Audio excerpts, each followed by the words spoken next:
বাংলাদেশের আসা পাবে না।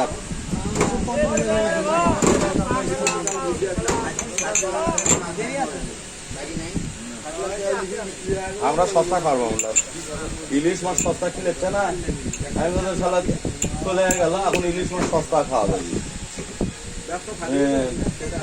দিদিদের একটি গন্ধ শুনিচ্ছে না, খাসি সব আর গন্ধও পাই না, খাবারও পাই না।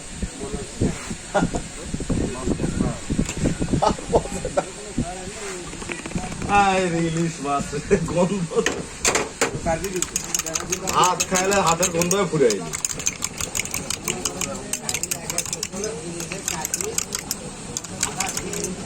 আমরা মনে করলাম ইলিশ মাছ 400-500 টাকা 600 টাকা কেজিতে আসছে বড় গুলো।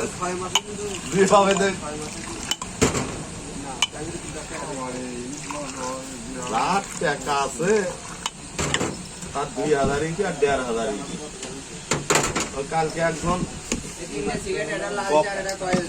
কালকে একজন গপ্প করলো 30টা বাড়ি হয়ে গেছে। ওই গপ্প করছো 30টা বাড়ি হয়ে গেছে। আমি করছি যে আরো 30টা হোক।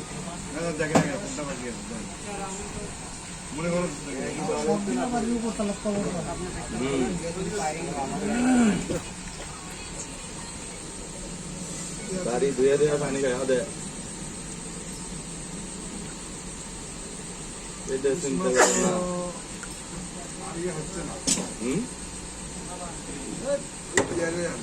এই যে টুইন অন